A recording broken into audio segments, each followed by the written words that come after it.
There are 88 constellations in the sky and 88 keys on a keyboard. And also the name of my car is 8. 8 is also an auspicious number in China, considered to be lucky. And if you turn it on its side, it's also the infinity symbol. Oh shit. Double think. Double think. All right. Okay. Welcome to the second Frank America podcast. And so happy you could join us. If you haven't caught the first episode yet, I'll leave a link in the description below that can allow you to do so. And today I'm taking my dog for a walk. Got about 8 inches of snow last night, so it's a bit of a winter wonderland around here. Bit of a wind. All the branches are bending with snow. And yeah, there may be a little wind in the audio or whatever, but that's the way we're gonna do it. This is, this is the real deal. This is really what I got cracking. And at the moment, grateful for the public service of whoever just paved this road this morning. Otherwise, my trekking would be severely impeded. I shoveled the driveway yesterday. It's a nice little accomplishment. And this morning was having a wonderful conversation with my friend about the music biz and how hard it is to make it as an artist now. You know, they used to have to buy the album and all the songs had to be good on the album for it to be good, and now all you need is 2 good singles on your album and people can download that on iTunes or whatever. And now everything's shifting to streaming, and with Spotify moving into the American market. I believe it started in like Switzerland or Norway or not, forgive me, Sweden, I think. And now in like Sweden and Norway, it's basically the thing. In other words, there's almost 0 album sales. And that's so... seems to be the direction it's going. And so the question then becomes like, well, what is happening with our music? And if it is going that direction and that's all there is to it, then how can an artist acknowledge that and continue to move forward in their career, in a manner that is profitable, without kind of having to kind of sell yourself out or compromise your artistic values. That is, I guess, part of this journey. And, I think for me it comes down to this idea of like 1,000 fans. Like if you have 1,000 fans who are all willing to commit to spend $100 a year on you, well, that's a 6-figure annual salary. Now, 1,000 fans is no small feat. It's not something you can just get immediately, but maybe, with 5 to 10 years of hard work, plus a real job on the side, you could maybe build that. And that's something that I'm aiming for. And then also the compound effect of multiple products, and you never know what's going to hit, And also, at least for me, I like to make different kinds of things. So when I make an album, I don't just want to make another album. You know, I want to write a novella. And then after that, you know, I want to stage a play. And after that, I want to work on my stand-up skit, stand-up bits, and all of this stuff that I've already done. But I just want to continue to develop all of those. And, you know, what's that phrase? The jack of all trades, master of none. Well, I'd like to be a master of all trades, a jack of none. Because I don't believe in the limitation of human potential. And I think that, well, solidly working on 5 different hats at once over a course of a decade, one can ultimately master 5 different domains. And that's the mindset I'm taking. And I'm sticking to it.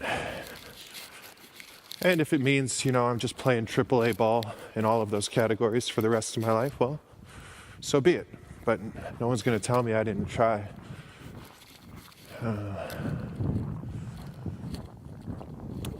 These birch trees are pretty fabulous here, covered in white.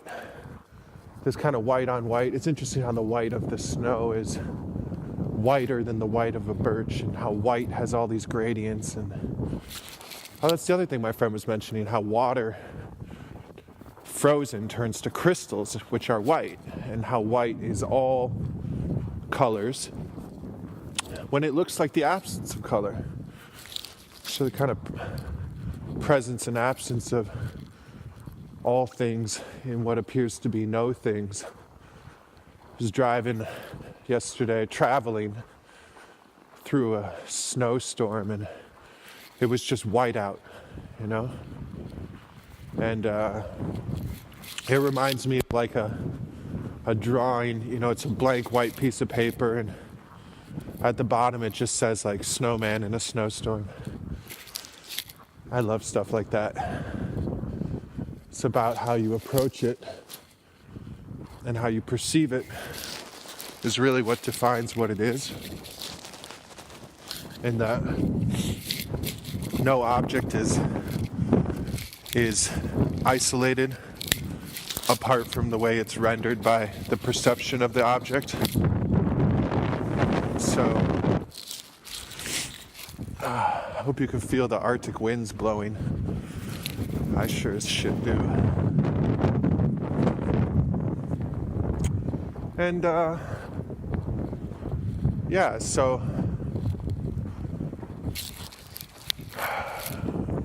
the novella's coming along. Sort of working on the denouement, which is the kind of the finale, if you will. And that's coming along. I finally figured out the way I want it to work. The thing about West of the Edge is that it takes place the day after this real event happened. So on November 7th, 2015, for those of you who don't know, West of the Edge is the novella I'm working on at the moment. On November 7th, 2015, there was an unidentified aerial object of kaleidoscopic coloring appearing in the skies above the west coast of America. And it was perceived as far east as Phoenix, south as San Diego, and north as, I think I want to say, like, for sure Ojai and maybe all the way to San Francisco. I'm not sure about San Fran. But this, and then northeast is Reno, Nevada. So anyway, like after the fact, the Navy claims it was the 156th successful test launch of a Trident II 5D missile. But this begs the question, what the fuck were the other 155? How come they weren't announced after the fact, after they tripped everyone out? And what was really going on? Is this like a test run for Operation Bluebeam? Is this a advanced tech deep state plasma weapon emitting sonic frequencies to the somnambulistic public? Is this just some guys that like to see things go boom, watching it with a grin and a cigar? Or, admittedly, is this some element of intelligence unknown to man, either from a higher realm or an alternate frequency, instantiating for a brief period into our 3 dimensions of time and space, to sort of baffle and flummox and kind of nanner, you don't know shit. Which I've had that experience before. Something I'm not going to delve into in this podcast, but which is worth thinking about. So all these options, I don't know which one it was, but the point is that November 7th, 2015 happened. And my character is in a post-war state. So the whole novel takes place over one day on November 8th, the following day. And he doesn't talk about it to any of his friends in the morning, and he doesn't speak about it, but it's just this, as the phrase goes in the book, it's the particular debacle he's attempting to uncork himself from. And later in the book, he does the research and kind of figures out what the various claims are pertaining to the event, retroactively applied claims, mind you, the anomalies surrounding said claims, and the parties involved with said anomalies.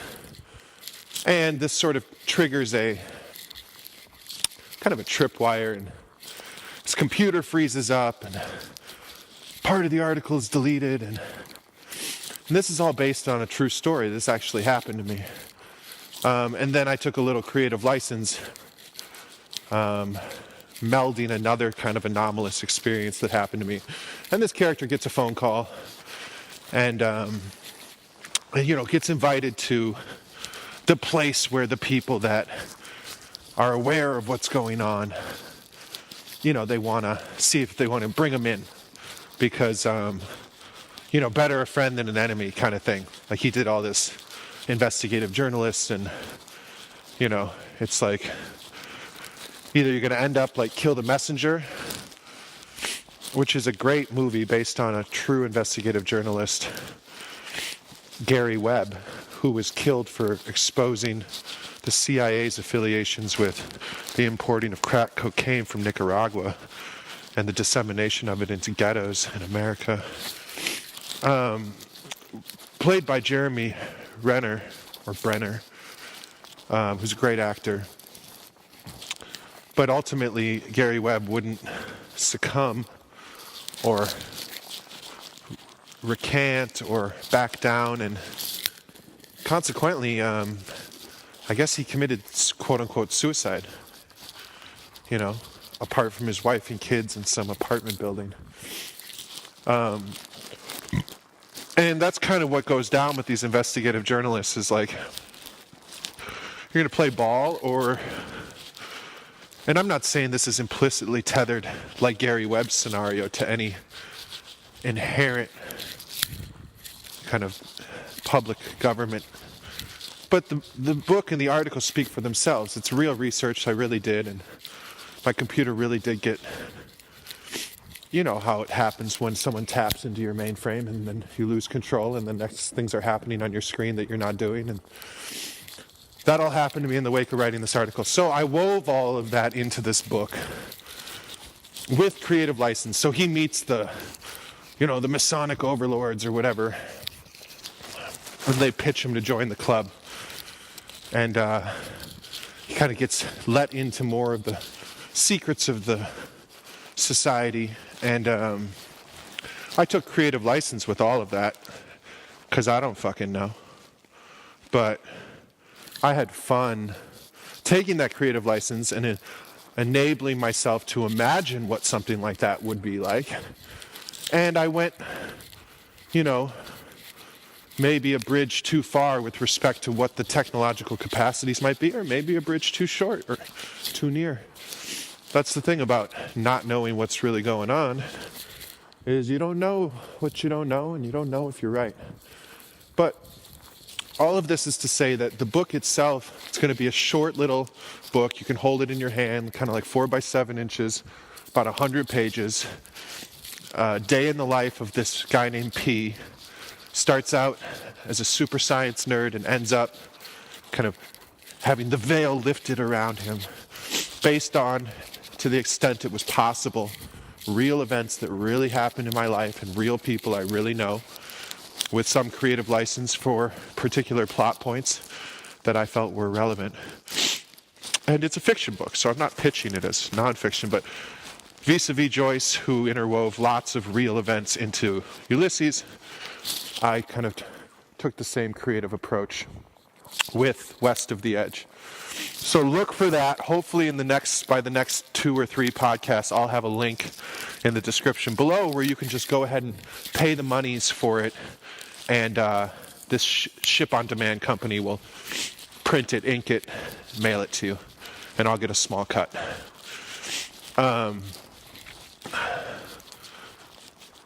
Which will be great.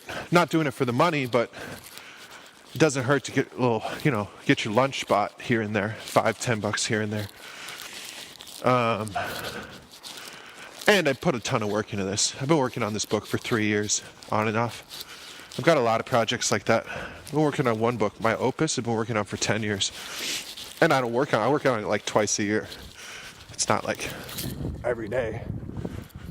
But now that I got a little movement, it's not so cold out here. Looks like my dog is warming up too. And this second podcast, I got some good feedback from some people on the first one. I'm open to, if you leave comments about things you might like me to discuss, I will. Otherwise, these are just like weekly, well, I will consider them. Otherwise, these are just weekly sort of podcast journal entries by me, let you know what's cracking in terms of what I'm ideating and what I'm consuming. And last week we talked about kind of the way that TV and film creates these kind of derivative emotional experiences which allow for some kind of catharsis, but they're not inherent. They may be physical and tactile catharsis, emotional experiences, but they're not authentic and genuine because they're based on actors fabricating scenarios that they're cast in as characters to engender emotions, as opposed to veridical, authentic contexts that create emotions. And so I'm all for unplugging and watching a movie or taking some blue pills or whatever. Even a lot of movies that have great disclosure in it.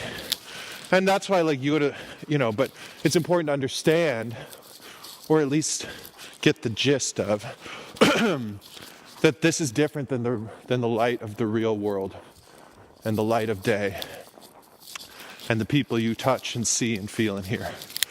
Now, with a movie like Kill the Messenger, essentially a biopic, a slightly fictionalized biopic of Gary Webb, those catchy 5 words based on a true story. You got some serious disclosure built into a movie, and on some levels I think that's a really high level of art. And I'm not talking about these movies that, and even TV shows that really do forward humanity and consciousness and development and evolution and creativity and truth and disclosure and action-oriented thinking, all of these types of things. I'm really just talking about the drivel and the dross and the gloss and the veneer and the facade and the pseudo-reality and the faux emotion and the manipulative tension and the coupling of music with certain patches of dialogue and certain lighting to engender an emotional state, which is normalizes perversion or authenticates evil, and these really kind of heinous uses of film and TV. And I feel that after hearing me discuss both sides of these, you kind of get what I mean. Kind of like, oh yeah, like I kind of know about that. I've seen some of that. And you've also seen some of the former, some of that good. So let's just be mindful about these derivative emotional experiences and what we're feeling when we're going through them. I know I'm working on it, and we'll continue to do so. So what do you think, guys? Should we take my dog through the tundra? It's about 8 inches of snow. I put these little snow boots on him. He's got little mittens on his paws. Yeah, I think he might be able to handle it. And these snowmobilers are zipping by us right now, and now he's flipping out. He's flipping out, man.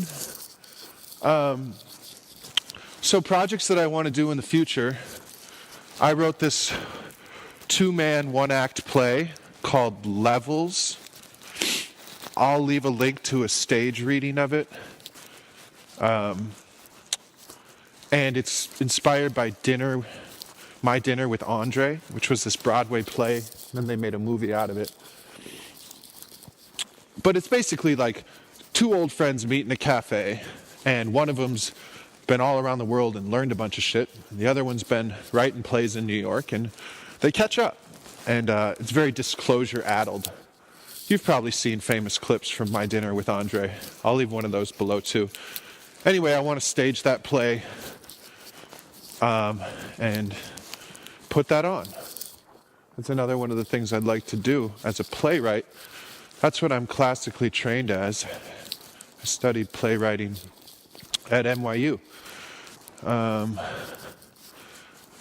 And you know, I've wrote a few plays back in college and written a few since then. And so that's one thing I want to do. And then I also want to work on my stand-up set. I performed at, the Hollywood Improv and the Comedy Store and in Venice Beach, the Venice Rooftop Comedy Show. And while I lived in LA, I was a semi-active stand-up comedian. So I would like to work out some new material and stand up around where I'm at now, up here in the North Country, and not necessarily tether it to any particular topic, but just to aim for that funny, to aim for funny.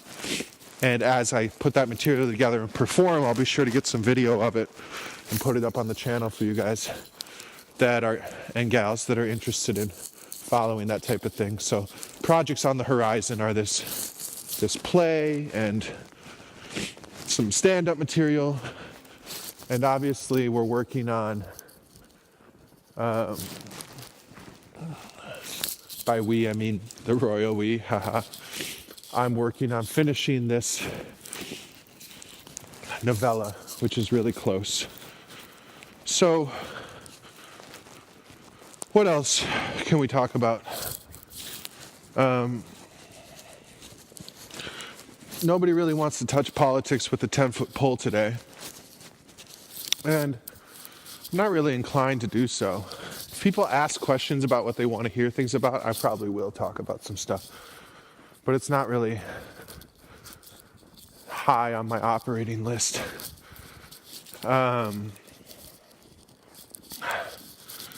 What else?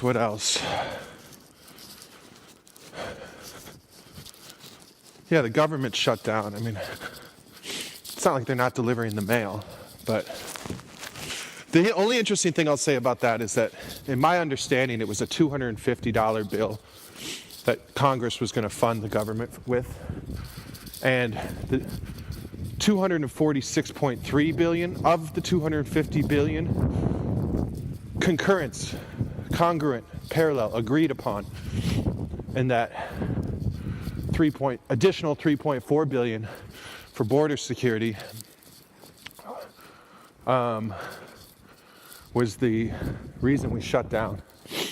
And you can see it from both sides of the fence. I'm not saying I don't get both positions. I'm just pointing out that you're agreeing on 246.3 billion, but out of 250, but we're going to shut the government down over 3.4. In my mind, it's like, why not just add the 3.4? And maybe on the other side, it's like, why not just leave it off? But, you know, border security is a hot button issue. And, yeah, that's kind of my only comment about the government shutdown. And,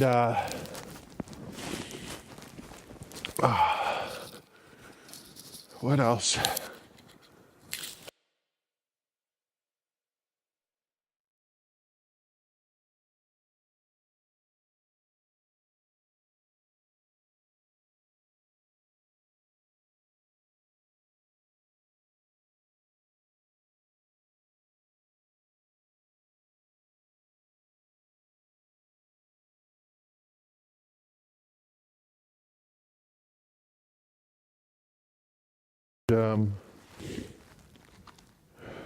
I enjoy tobacco. I try not to be obsessed about it.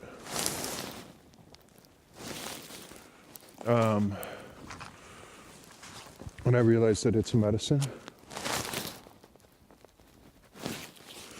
that can be helpful and harmful, just like any medicine.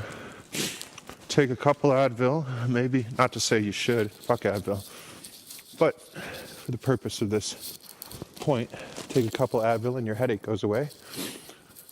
Take a bottle of acetaminophen and you could die. So, things in moderation. And I've also been exercising more. I jog now 3 miles a couple times a week, which is big for me. I'm all out in the snow, holding a big ass boxing racket.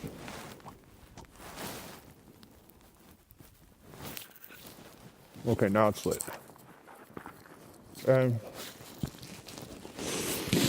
You know, so we're going for this walk. Walking through about, the snowmobilers pushed down the 8 inches of snow to about 4 inches. I'm walking through the snowmobilers' tracks. And, you know, if this podcast gets less views because of the audio and the outdoor effect, I don't really care. Because my vibe is I'm just going to do podcasts on Fridays when I feel like it, wherever I am.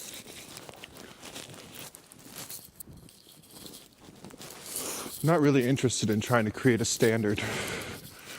I've got a lot of stuff that has high quality production. So, who fucking cares? And,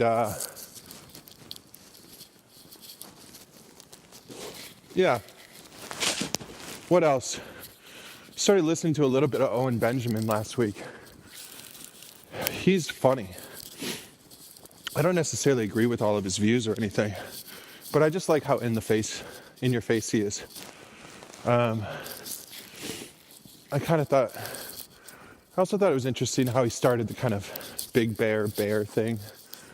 It's all of these kind of people who develop fans or teammates or cohorts or co-collaborators tend to come up with this sort of brand for it.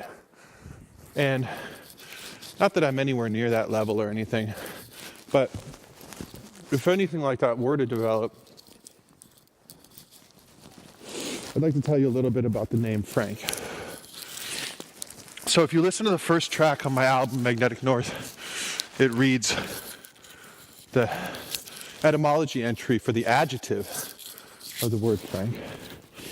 And that is, hello, what a winter wonderland. I'm just pie in the sky happy.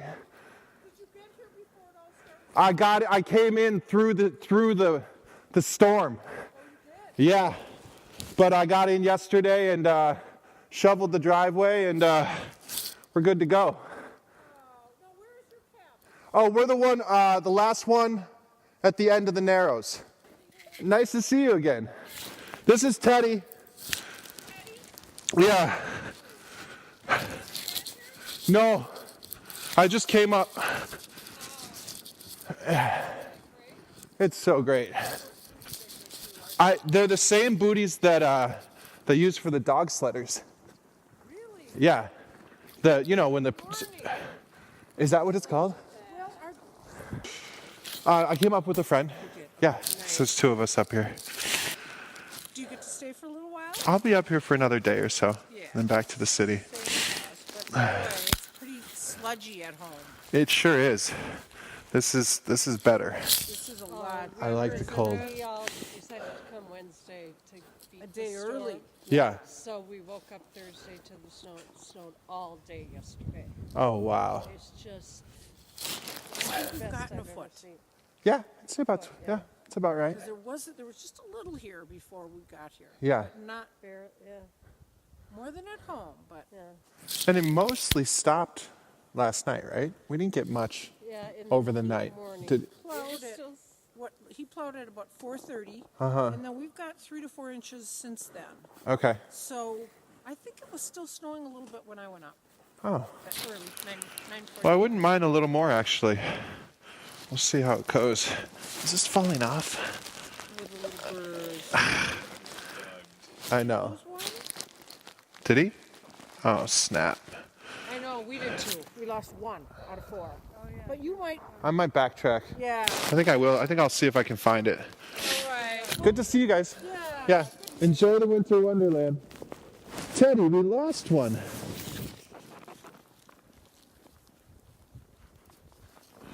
Let's go back.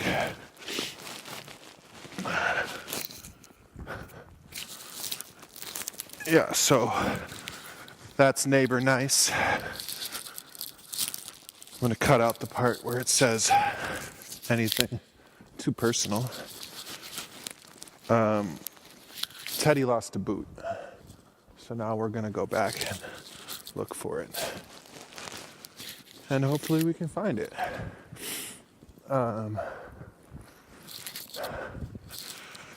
Yeah, so, just staying in gratitude and, oh, we found the boot. Look at that. Gratitude leads to results, huh? I'm happy, and obviously, sure, I could be happier, and I'll get there. But, as it stands now, I'm happy enough to be grateful. And I've just been given so much in my life, so many opportunities, that a lot of people don't get. I got out of college without debt. How about that? And, I super acknowledge that other people don't necessarily get that opportunity. And we can talk a little bit about debt and debt slavery and how debt is a modern form of slavery. And all these student loans end up owing 120 grand to be an art major. Your freshman year, you spend 3 days learning to draw a hand when you should probably just take an economics class. And, business, engineering, and economics seem to be the only degrees that really pay unless you are prodigiously talented in your field, which is less than 1% of anybody in a particular humanities major. And so these debt slavery structures and they're also required, like most good jobs require a college education. So they're basically requiring you to either have money that pays for it or to take out money that you then owe. And college debt, and if you don't know much about finance, I know a little bit and I'm happy to share, is college debt is unforgivable. So if you declare bankruptcy, you're not forgiven from your college debt, which to me is egregious and pernicious and predatorial, especially upon the young minds of our country, the future of our country.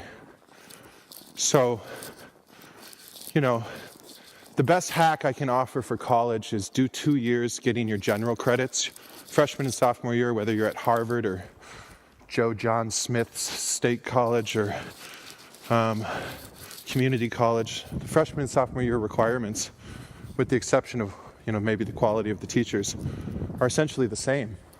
So if you go to a cheap community college for 2 years and you buckle and you really grind and you get good marks, straight A's, then you can transfer as an up-and-coming rising star, this sort of Cinderella story out of Podunk Community College gets accepted into, and then, whatever, an Ivy League school, or even just your local state school, which is probably of a higher repute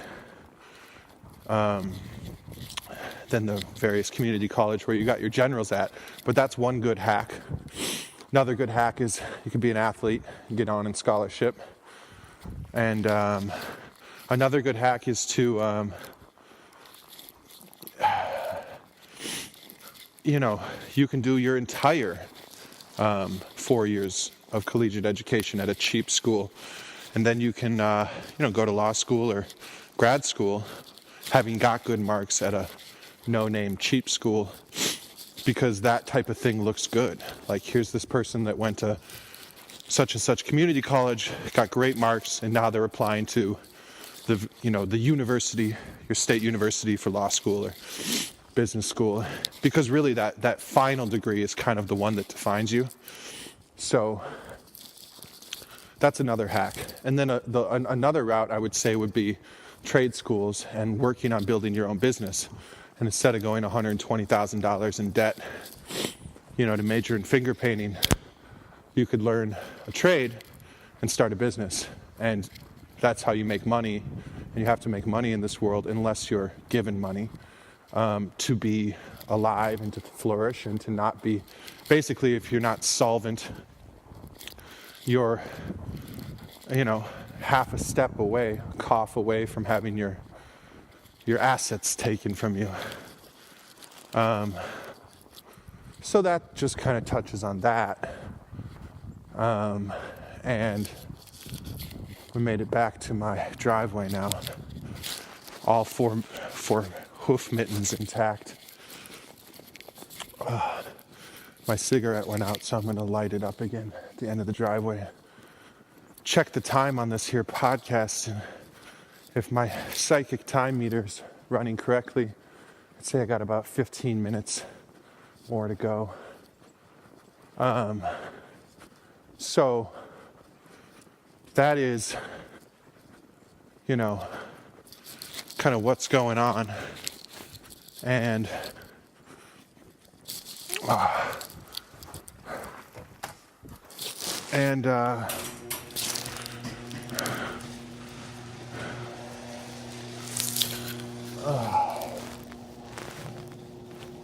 I'm going to light up this here cigarette. Yeah, so I hope you're all doing well out there.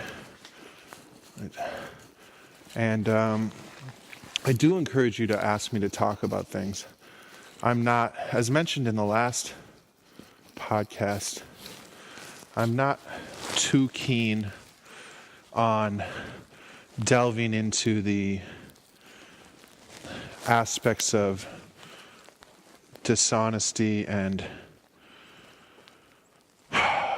the dark side of the world. I touch on it, like I just mentioned, how college debt is predatory. I think that touches on it. But I'm not going to go into all that other shit. And if you study this stuff, you know what I'm talking about. And I do think that enough people cover it that there's no loss in my focusing on other things. So, what is an artist, let's see. Oh, we've done about 40 minutes, so there's about 20 more minutes of this from me. And It's, like I said, this is kind of an audible journal and journey for me.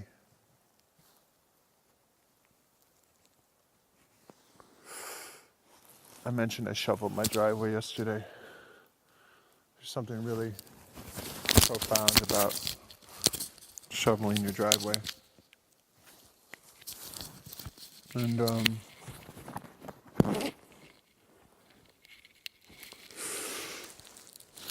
yeah, so like I was saying before, I got happily interrupted by some friendly neighbors. This idea that people that do develop a body of other people that are interested in their work tend to create this name, which creates a sort of affiliation with that body of work. And I wanted to listen to the first track on my album called Frank, which, like I was mentioning, lists what Frank means in an etymology sense as an adjective and a noun, but primarily as an adjective. And it means free, liberal, generous, worthy, not servile. And then as a noun, it means a free man, a frank. And so I really consider Frank, as in Frank America, to be a title, not a name necessarily. And so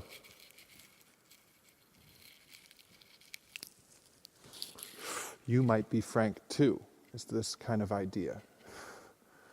And Frank America to me means free America, which is what this country and I would say the continent and the world is really all about, is freedom and your inherent freedom as a son of God or daughter of God.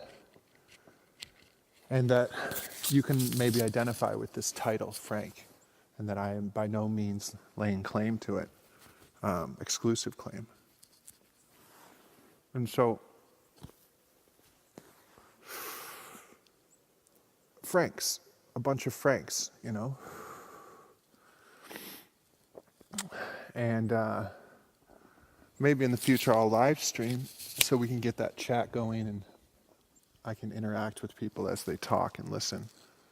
But for now, I'm happy to just kind of do these out and about podcasts and see where they go. And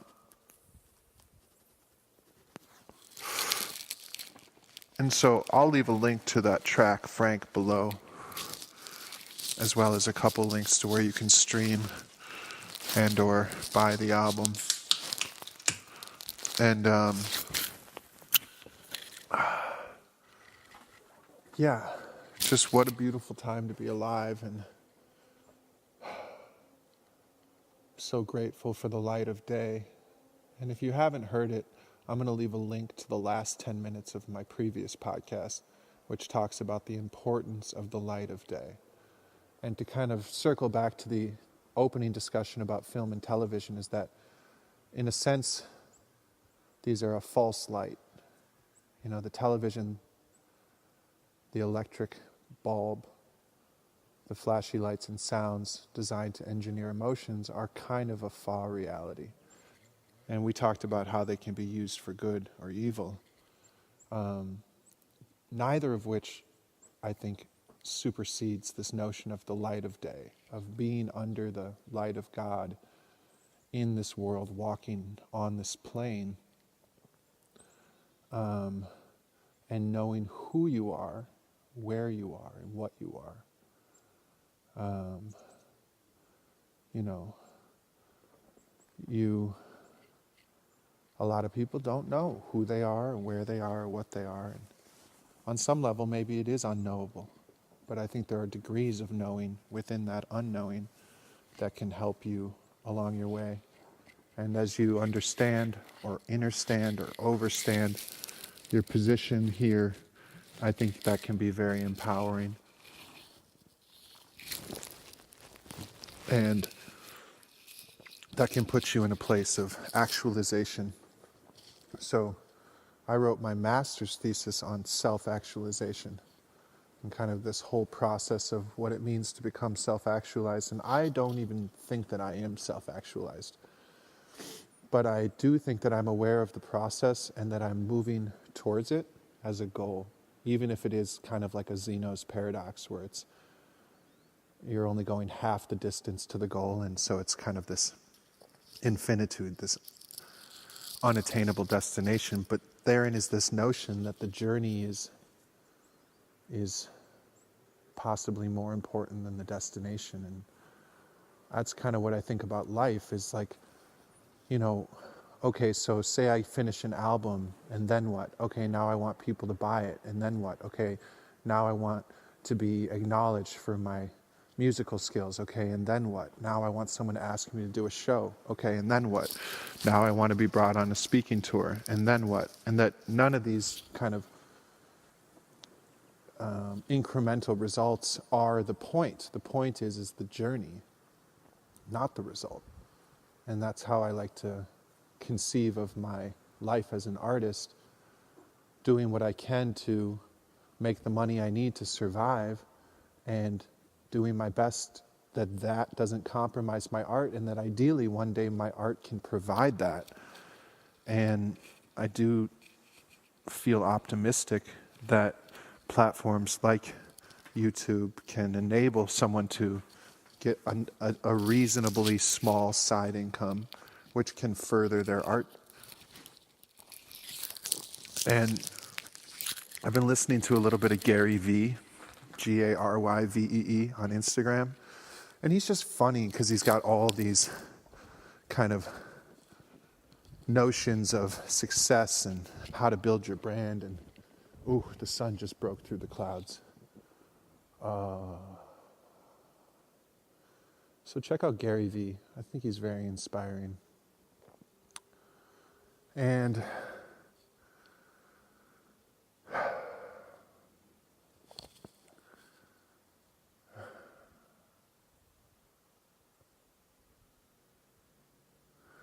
sound is made all the more impactful by the presence of absence, silence. Hello, darkness, my old friend.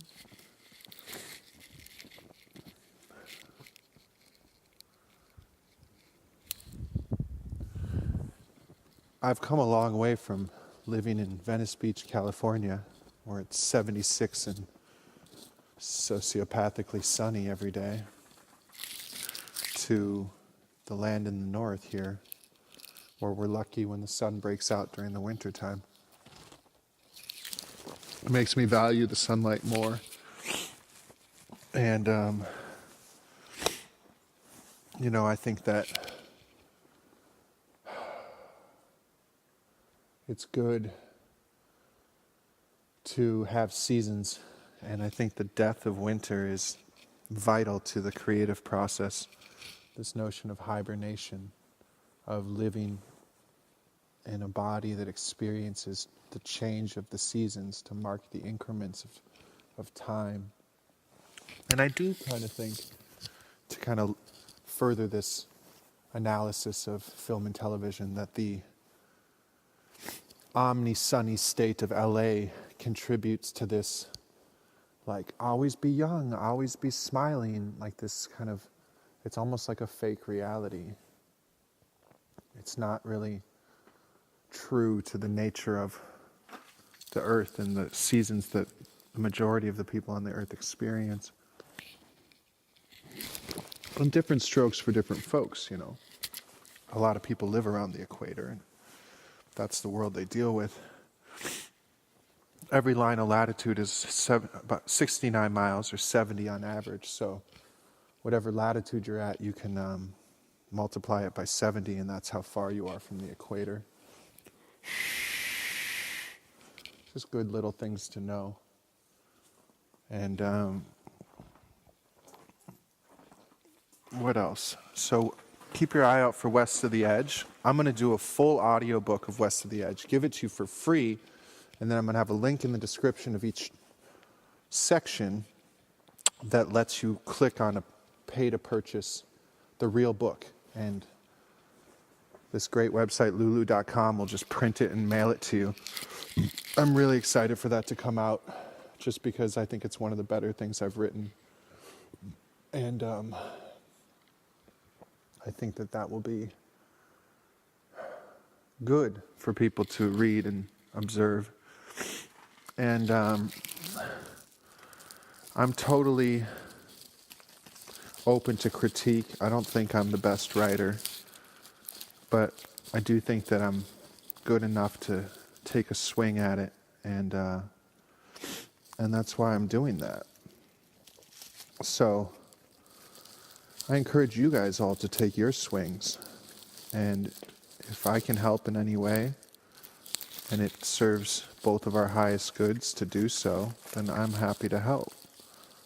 You can email me at thefrankAmerica@gmail.com, and you can also go to my website, frankamerica.com, and just click the little contact button, and I will get back to you, presuming that you don't write something that's so offensive to me that I'm not interested in replying.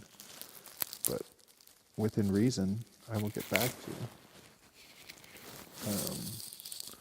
And I think that that kind of accessibility and that desiring of interaction is really what could move me towards this place where there are 1,000 people interested in my work, and maybe they like it enough that they could, over the course of a year, spend about $100 on my art, and that would lead to a successful life for me and the family I want to build. And you know, that's the journey. And thank you for taking it with me. And should be in about our last 10 minutes now. Yep, winding down here. So, what else can we cover? The importance of the light of day, the notion of derivative emotional experiences through film and television, the capacity for those things to be helpful and harmful, the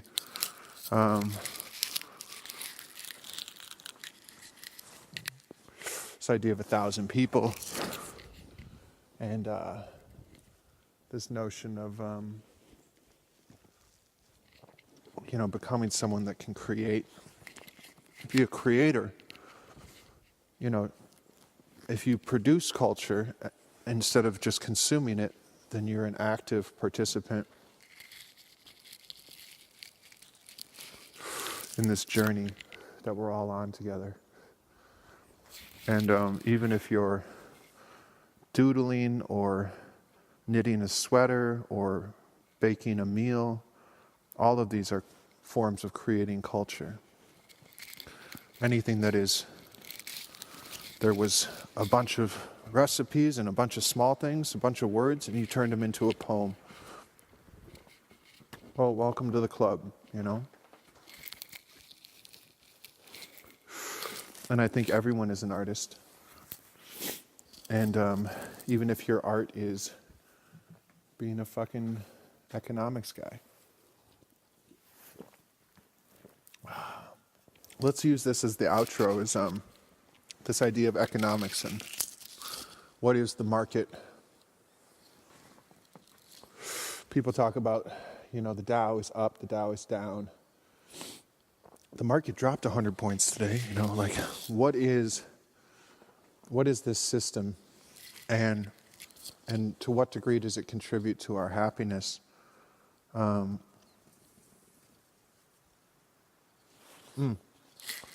nice money hack is bartering. If you barter for something, you don't have to pay taxes on it.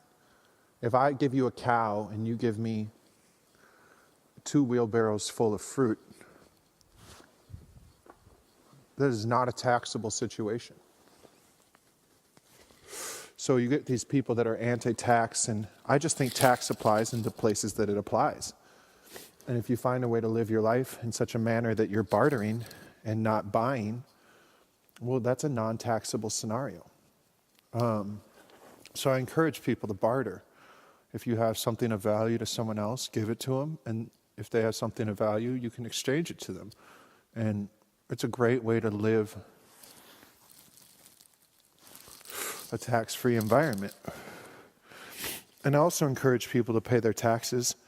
Even if you don't agree with all the ways the government spends it. We have roads, libraries, stoplights,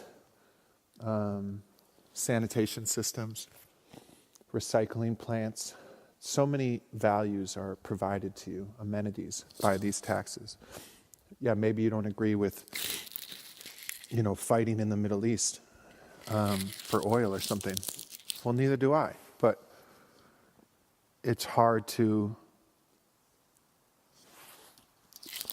deny just that without denying your libraries and denying your public amenities and your parks and the state parks and BLM land. You can live on BLM land. Teddy Roosevelt put this out. You can live on BLM land for 2 weeks, and then all you have to do is move 25 miles, and then you can live for another 2 weeks. So there's no... In other words, I'm not saying everyone should go live in a tent, but you could. The point is you could. And this is another one of the perks provided by this great country. So, I think it's important to get a grasp of economics and understand what it is to have a 401k or a Roth IRA. And, they say, poor people work for their money and rich people make their money work for them. Well, the only way to write that is to figure out how to save money and make it work for you. And that's a noble goal.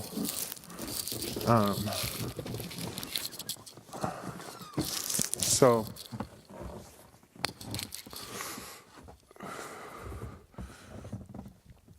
that's about it. I'm going back inside. And, economic freedom is another form of freedom. And all these collegiate debt slaves have to work jobs they don't want to pay off money that they're losing money on every day because the interest is going up. So being aware of the way that finances works is a form of empowerment. And there's lots of great classes available online to understand how the financial system works. And it's kind of similar to law, as ignorance is no excuse. If you don't know how finances work, that doesn't absolve you from your debt. And as mentioned, if you barter with people, then you're in a tax-free scenario. So if you have goods that you can share with someone, and they have goods they can share with you, you can operate outside of the U.S. economy by simply bartering. I'll give you 2 wheelbarrows full of avocados, and you let me stay at your vacation home in Barbados for 2 weeks. That is a non-taxable transaction. And there's freedom in getting an awareness of how the rules of economics apply to various forms of commerce and business. And I think that it's worth looking into to provide yourself a remedy to this pernicious debt slavery that everyone in our country many people in our country are subject to. So think about that, and I'm going to be back next week with more rambling thoughts. You're listening to the Frank America podcast. Feel free to like, subscribe, or leave a comment about some shit you want me to talk about. And God bless you all. Have a great day. Oh, that's just God moving furniture. Word. Vision to paper, precision, incision to wake up. Envision the vision I make her. We reppin' the deed on the paper. All of this earth, yeah, we got it. We want for shit cause he got us. You ain't got shit if you tossed it, cause what has been given is awesome. When are you gonna get it? Why are you sitting even a minute? Heaven is a windfall felt, and a vision for the lift all ship shape. The river will run and the river will break. On a vision for the mission, case you really wanna listen, gonna glisten, go. Page for the path on passion seek. On a page from the ripped old ship where the captain sits under palace seas. Oh, the pageantry, marching in the place where the palace be. Harking to the stars when they falling from the sky like the signs on the leaves of an autumn tree. You glow, I glow, I know, who knows, ergo, ego, we go, two, right in it, and wanna whip up with it, in a taste of the mystic whiz kid. Same as everybody wants, all is true, I'm gonna sip on it until the dream wanna come right back and follow you. Over the stat, over the rap, over the cash, over the past, over at last, beholding the path, the golden at last, now that's on the map. What do you call a game? They need a leader. Yeah, what's in the name for all believers? What do you call a game when they need a leader? Yeah, what's in the name for all believers? Vision to paper, precision, incision to wake up. Envision the vision, our maker. We reppin' the deed on the paper. All of this earth, yeah, we got it. We want for not cause he's got us. You ain't got shit if you toss it, cause what has been given is awesome. Page for the path on passion seek. On a page from the ripped old ship where the captain sits under palace seas. Oh, the pageantry, marching in the place where the palace be. Harking to the stars when they falling from the sky like the signs on the leaves of an autumn tree. Over the stat, over the rap, over the cash, over the past, over at last, beholding the path, the golden at last, now that's on the map. When you gonna get it? Why are you sitting in even a minute? Heaven is a windfall felt, and a vision for the lift all ship shape. The river will run and the river will break. Page for the path on passion seek.